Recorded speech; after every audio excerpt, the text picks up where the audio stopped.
I'm doing Nanowrimo this year, and so I thought I'd do a little video update about how that progress is going because I saw some other people doing it. It's kind of a fun idea. The reason I like Nanowrimo and the reason I'm doing it this year, even though I said I wouldn't do it again in the past, is that writing is really hard. It's always really hard. It's always hard to find time.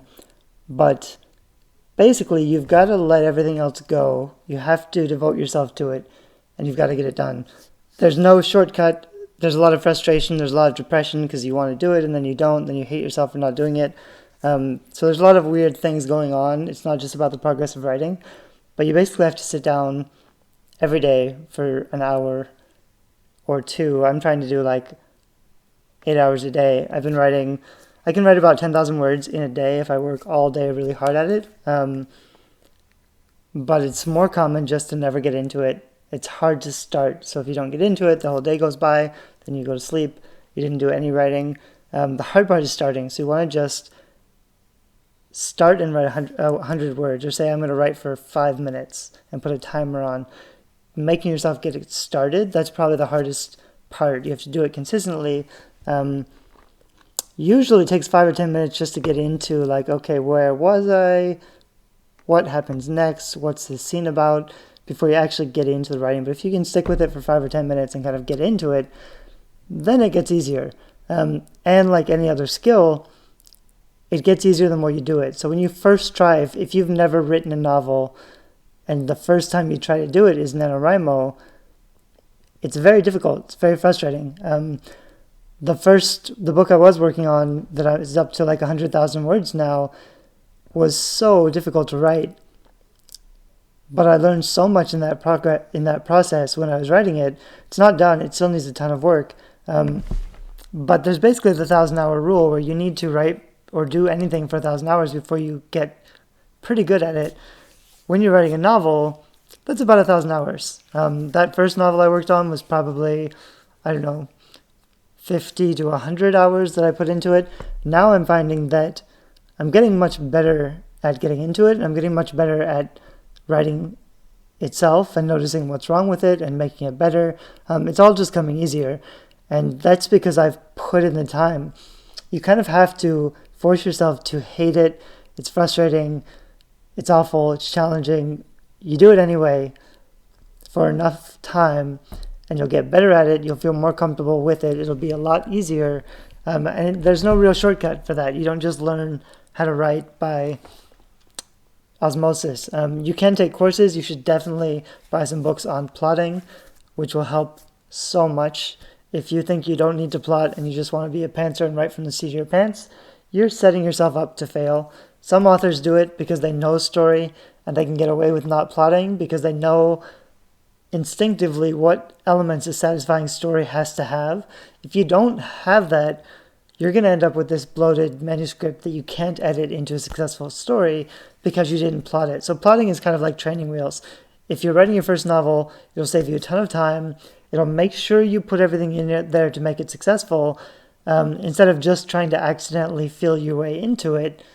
I strongly believe if you think you're a pantser, if you think you can be successful as a pantser,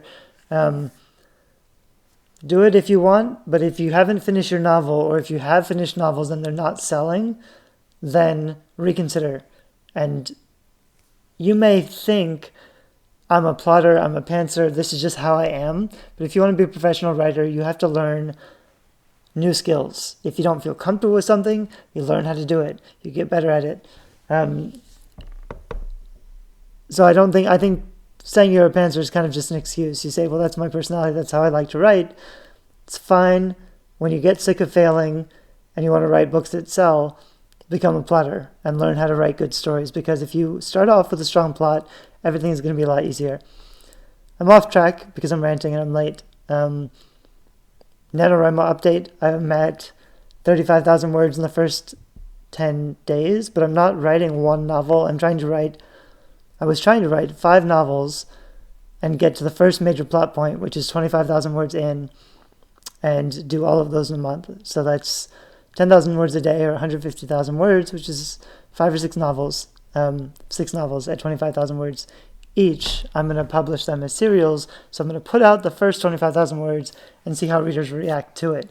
It's an unusual and different book marketing experience I'm testing out that will probably work pretty well for me, but also saves me from having to finish an entire novel, because writing a whole novel, I found this out with my first novel, even when you plot it out, getting all the way through it to the very end is difficult. It's going to take a lot of editing. It's going to take a lot of cleaning and working and fixing. It's easier to write the first 25,000 words. You should know where you're going, but just to write the first 25,000 words and stop and finish and make a really good cliffhanger, develop really good setting and characters, get the story right. If people don't like the first 25,000 words, there's no point writing the rest of the novel anyway. It's a huge effort. It'll take you another year, and you may not sell any copies. So before you do that, finish the first 25,000 words, put it up on Wattpad, put it up on Kindle if you want, publish, see what people think of it. If they like it, then you can write the rest of it.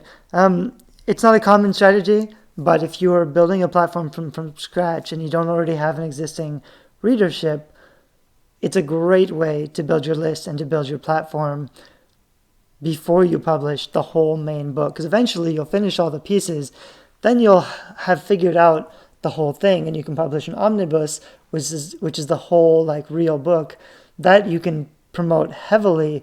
But now you already have an email list to start off from people who have bought the serials when you're building up to it.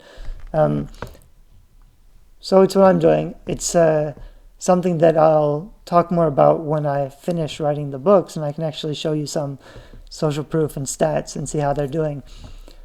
The reason I like Nanowrimo is that it's a socially acceptable time to be a writer. And I was watching a movie just now about writing that said something like,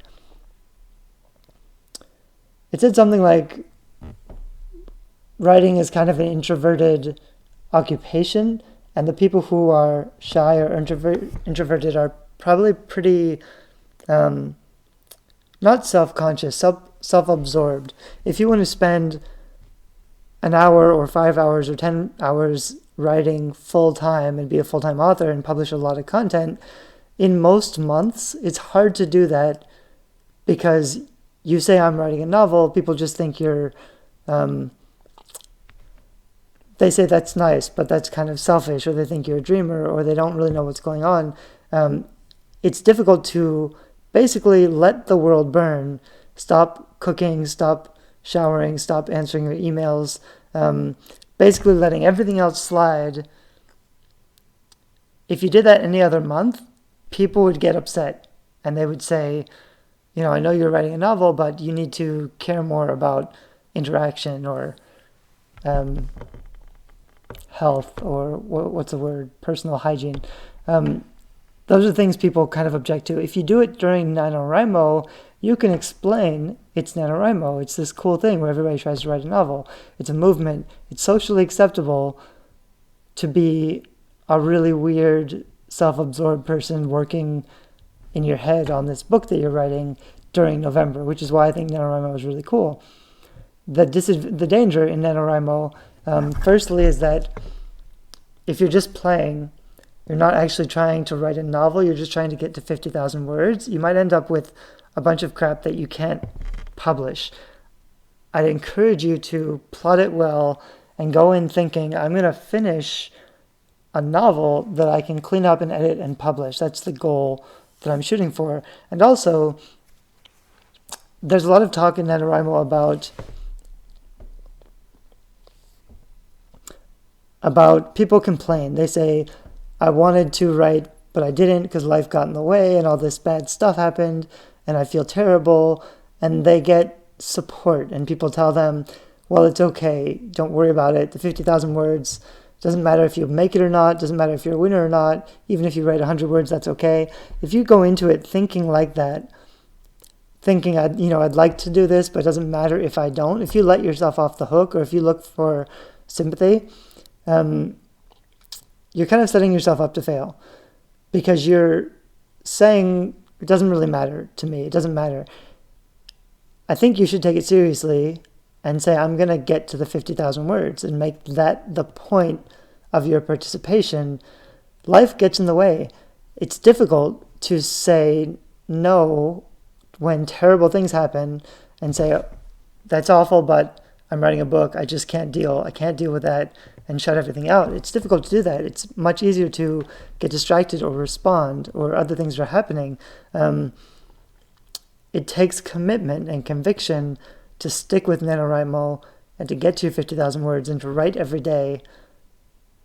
It's not easy, but I think it's valuable enough that it should be your primary, full-time, only goal of the entire month of November.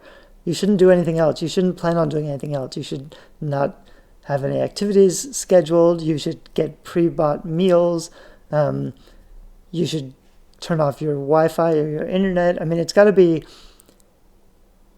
something you really do. You really get into and you finish, because even if you don't publish anything you wrote during NaNoWriMo, you've put in that time. The time you spend trying to write a novel is self-education time. You're learning a new skill, not only about craft and about writing, but also just about sitting down and working on a long-term project. It's a worthy thing, writing a novel. It doesn't necessarily mean you can make money at it. You can make money writing fiction if you do it right and you plan it the right way. Whether or not it's difficult depends a lot on whether or not you're writing popular books that appeal to a broad readership and that you satisfy reader expectation.